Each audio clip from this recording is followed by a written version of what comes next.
नमस्कार, welcome to एक्यूरेटी yoga. तो दोस्तों जैसा कि आपको पता है 21 जून 2023 को हमारा एग्जाम हुआ था शिफ्ट 2 में। उसका पार्ट 1 हमने एनालिसिस कर दिया जिसमें लगभग 31 क्वेश्चंस को हमने डिस्कस कर लिया है। और भी बहुत सारे क्वेश्चन बच्चों ने भेजे हैं परंतु उनमें से जो बिल्कुल स्पष्ट क्वेश्चंस है और जिनके हम उत्तर फाइंड आउट कर पा रहे हैं कि यही उत्तर हो सकते हैं, तो उन्हीं प्रश्नों को हमने शामिल किया है, सभी क्वेश्चंस को हमने इसमें शामिल नहीं किया है। तो यहाँ पर पार्ट 2 में हम उन्हीं मेजर क्वेश्चंस को डिस्कस करेंगे जो इंपॉर्टेंट है। शुरू करने से पहले मैं बता देना चाहता हूं कि हम 1 जुलाई से जो है फिर से क्लासेस स्टार्ट कर रहे हैं। तो आप भी अगर क्लासेस की तैयारी करना चाहते हैं, नेट जेआरएफ की तैयारी करना चाहते हैं, क्लासेस में ज्वाइन करना चाहते हैं, तो 1 जुलाई 2023 से पहले पहले अपने आप को एनरोल कर लें। अभी आपको एनरोल करने पर 1 मंथ एक्स्ट्रा मिलेगा, चाहे आप 6 मंथ के लिए सब्सक्रिप्शन लेते हैं चाहे 1 ईयर के लिए, आपको 1 मंथ दोनों में ही एक्स्ट्रा मिलेगा 1 जुलाई 2023 से पहले पहले। तो अभी जल्दी कीजिए, चार्जेस सेम रहेंगे बाद में भी, अभी भी बाद में 1 मंथ एक्स्ट्रा नहीं मिलेगा, अभी आपको 1 मंथ एक्स्ट्रा मिल रहा है, तो ये आपका बेनिफिट हो रहा है जल्दी ज्वाइन करने पर। तो सबसे पहले अगर हम बात करें तो योग सूत्र के अनुसार कौन सी वायु ऊपर की ओर लेकर के जाती है। इसमें 4 ऑप्शन थे, जैसे मूर्ध ज्योतिषा, इसका तो पता ही है, सिद्ध दर्शन होता है। कुरुमनाड़ी स्थैर्यम के लिए होती है, समान जया ज्वलनम, समान ज्वलन के लिए होती है। उदान की बात करें तो उदान जो है जल पंख कीचड़ आदि से ऊपर उठाता है, दूर रखता है। और लास्ट में लिखा रहता है उत्क्रांतिश्च, माने ऊपर की ओर लेकर के जाता है। तो ऑप्शन अपना उदान हो जाना था। ऑप्शन जहां पर भी उदान शब्द का वर्णन था वो आपका राइट आंसर होना था। इसके साथ में घुटने को छाती से लगाना क्या कहलाता है, तो वहां पर एक्सटेंशन, फ्लेक्शन आदि शब्द यूज किए गए थे। तो उनमें से आकुंचन एक तरह से घुटने को छाती पर लगाना, एक तरह का पवन मुक्तासन की जो स्थिति बनती है लगभग वैसी स्थिति होती है जिसमें आप शरीर को आकुंचन कर रहे हैं, कॉन्ट्रैक्ट कर रहे हैं, एक तरह से फ्लेक्शन की स्थिति मानी जाती है। इसके बाद में एक प्रश्न पूछा गया था, धोती करने के पश्चात पाचन तंत्र पर क्या प्रभाव पड़ता है। घुमा करके प्रश्न पूछा था, एग्जामिनर ने एज इट इज बुक की लैंग्वेज क्रिएट कर दी थी। हालांकि आप धोती नहीं भी करेंगे तो ये 5 प्रोसेस आप सभी के शरीर में होती ही होती है। सबसे पहले हम इनटेक करते हैं भोजन को, इंजेशन जिसको बोलते हैं, इन करते हैं। उसके बाद में भोजन पेट में जाकर के, मुंह में जाकर के पचना शुरू होता है। पचने के बाद में उसमें से जो न्यूट्रिएंट्स होते हैं उनको हम अब्सॉर्ब करते हैं। और अब्सॉर्ब करने के बाद में उसको एसिमिलेट करते हैं, मतलब हमारे शरीर का एक पार्ट बनाते हैं, मसल्स में एनर्जी के रूप में स्टोर हो जाते हैं, या जो है शरीर का एक अंग बनने लगते हैं। फिर लास्ट में उसको डिफिकेशन वर्ड लिखा हुआ था, एग्जाम जब आया था आपका डिफिकेशन, डिफिकेशन मतलब एक तरह से त्यागना, मल त्याग के रूप में। यहां पर वर्ड यूज होता है इजेशन। तो ये सीक्वेंस आपकी करनी थी, तो ये राइट सीक्वेंस आपको बताई हुई थी, तो इसी प्रकार से आपका राइट आंसर हो गया। तो यहां पर प्रश्न को एग्जामिनर ने धोती करने के पश्चात कर रखा था, परंतु ये सामान्य जो एनाटॉमी पढ़ते हैं विद्यार्थी उनको पता है कि ये प्रोसेस सामान्य रूप से होती है, यही प्रोसेस से हमारा भोजन गुजरता है। आगे बात करें तो गीता के अनुसार ज्ञान प्राप्ति हेतु पूछे गए थे कुछ 4-5 ऑप्शन थे, उनमें से मिलान करना था। तो उसमें से जैसे एक था कि निरंतर कूतर्क करना चाहिए, तो कूतर्क से तो ज्ञान कभी मिलता ही नहीं है। तो ये प्रश्न जो है, तद विद्धि प्रणिपातेन परिप्रश्नेन सेवया उपदेक्ष्यन्ति ते ज्ञानम ज्ञानिनस् तत्वदर्शिनः, चौथे अध्याय का था 34वां श्लोक जो है वहां से लिया गया है। आपके सिलेबस में भी लिखा हुआ है, मैं बार बार कहता था कि यहां से प्रश्न 101% आना था हर बार। तो इस बार ये प्रश्न इन्होंने पहली बार यहां से पूछा है, बहुत घुमा करके पूछा था, परंतु जिन्होंने श्लोक रटा हुआ था वो बच्चे आराम से इसका उत्तर दे पाने में सक्षम थे। परिप्रश्न सेव्या मतलब पहले प्रश्न करें, आप प्रश्न पूछना चाहिए बिल्कुल गुरुजनों से, और गुरुजनों की सेवा करनी चाहिए, परिप्रश्न सेव्या, सेवा भी करनी चाहिए। और इसमें एक और ऑप्शन होगा कोई जिसमें ऐसा था कि गुरु के प्रति समर्पण आदि, तो वो ऑप्शन भी आपका राइट हो सकता था। तो ये इस श्लोक के अनुसार आपने जो भी प्रश्न के ऑप्शन थे वो आपके उत्तर सही होने थे। जो बच्चों से मुझे ऑप्शन मिले हैं वो लगभग ऐसे ऑप्शन मिले हैं, तो इट मीन्स ये 2 ऑप्शन शायद हो सकते हैं अपने राइट। आगे बात करें तो गीता के अनुसार सूचीबद्ध करना आया था नरक के 3 द्वार। तो देखते ही आपका प्रश्न बन रहा था कि नरक के 3 द्वार का मतलब काम, क्रोध, लोभ। ये आपको याद करवाया था 16वें अध्याय में जब देवासुर संपदा विभाग योग है, तो वहां पर नरक के 3 द्वार कहे गए हैं। आगे के लिए जरूर ध्यान रख लेना कि नरक के 3 द्वार कौन से हैं। फिर उच्चिष्ट मतलब एक तरह से जो जूठा बासी भोजन होता है उसके लिए तामसिक जो प्रवृत्ति होती है। राक्षस लोग जो होते हैं या यक्ष राक्षस आदि की पूजा जो करते हैं, रह से राजस गुण वाले करते होते हैं। और देवता या ईश्वर की पूजा जो है सात्विक प्रवृत्ति के लोग करते हैं, ऐसा भी आपको प्रश्न बताया था। वशिष्ठ संहिता के अनुसार बात की जाए तो यहां पर यह सूचीबद्ध करने के लिए पूछ लिया था।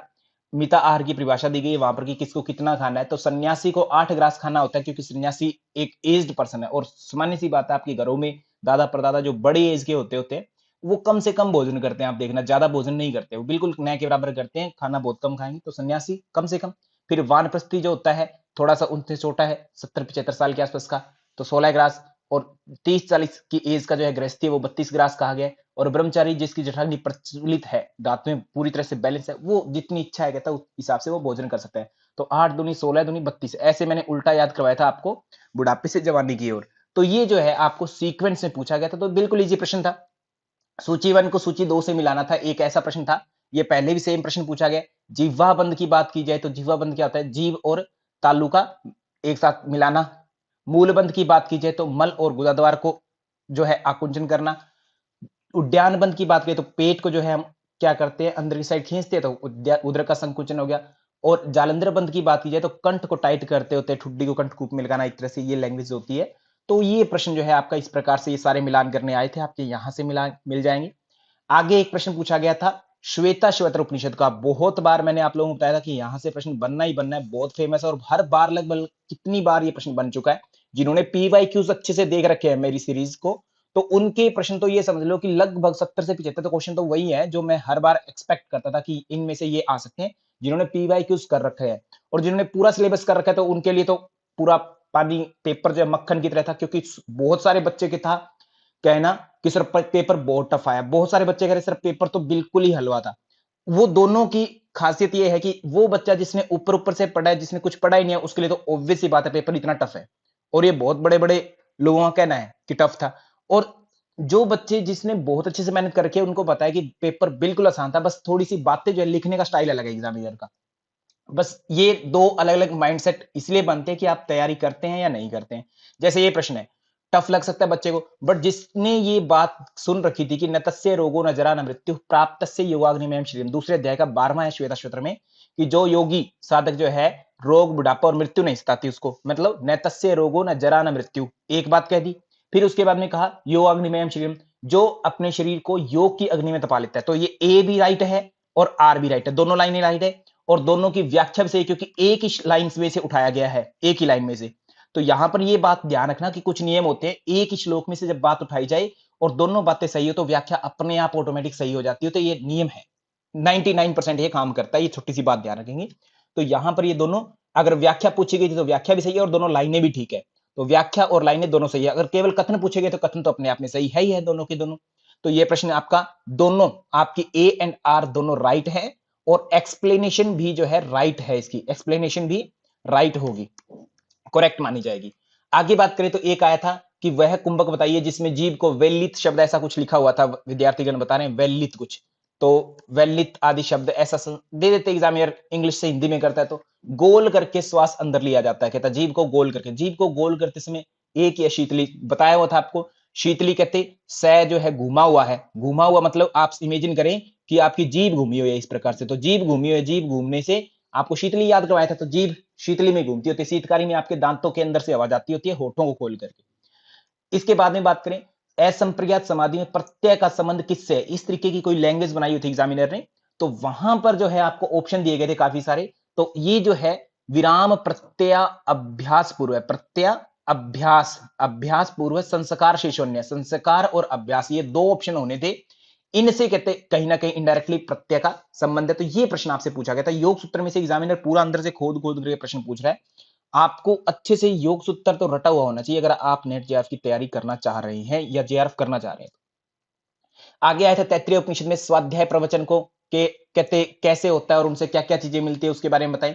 तो ये 9वां अनुवाक है तैत्तिरीय उपनिषद में, जिसके बारे में आपको बताया गया था रितम च स्वाध्याय प्रवचने च। रितम, रित शब्द आया था जिसको सदाचार के रूप में भी हिंदी में बोलते हैं रित। फिर सत्यम च, फिर सत्य के बारे में चर्चा की गई थी। फिर तपश्च, तप के बारे में बात की गई थी। फिर दमश्च, दम के बारे में बात की गई थी। फिर शमश्च और सम के, शमश्च स्वाध्याय प्रवचने च, इस प्रकार से आगे अग्नेयश्च अग्निहोत्रम च अतिथेयश्च, आगे आगे सारी बातें की गई है इसी में। 9वें अनुवाक में शिक्षावल्ली जो है वहां से चर्चा की गई है। सीक्वेंस में सबसे पहले बच्चे बता रहे कि केवल ए ऑप्शन था रित, रित अगर किसी को पता था तो सारे ऑप्शन उसके अपने आप ठीक हो जाते। तो ए जो रित था वो आपका राइट होना चाहिए था। ये करेक्ट सीक्वेंस आपके सामने मैंने रख दिया है। एक्चुअल एग्जाम में आपके सामने कोई भी सीक्वेंस हो उसमें रित शब्द पहले होता, वही आपका राइट आंसर हो जाता। एक प्रश्न पूछा गया था साइक्लिक मेडिटेशन, साइक्लिक मेडिटेशन जो है चक्रीय ध्यान जिसको बोलते हैं, इसमें ये एस व्यासा द्वारा प्रमाणित है, एस व्यासा द्वारा जो है दिया गया है ये। इसमें पूछा गया था कि प्रार्थना जो है श्लोक है वो किस जगह से लिया गया, किस उपनिषद से। तो ये जो प्रार्थना आपके सामने दी गई है, लय संबोधये चित्तम विक्षिप्तम शमयेत पुनः सकाशयम विजानियात संप्राप्तम न चालयेत। मांडुक्य उपनिषद कारिका, ये मांडुक्य उपनिषद नहीं है, मांडुक्य कारिका है। मांडुक्य उपनिषद कारिका इसका पूरा नाम है। तो मांडुक्य कारिका इन शॉर्ट आपको ऑप्शन दिया गया था, जो कि ऑप्शन नंबर सी या जहां पर भी था वो आपका राइट आंसर होना था।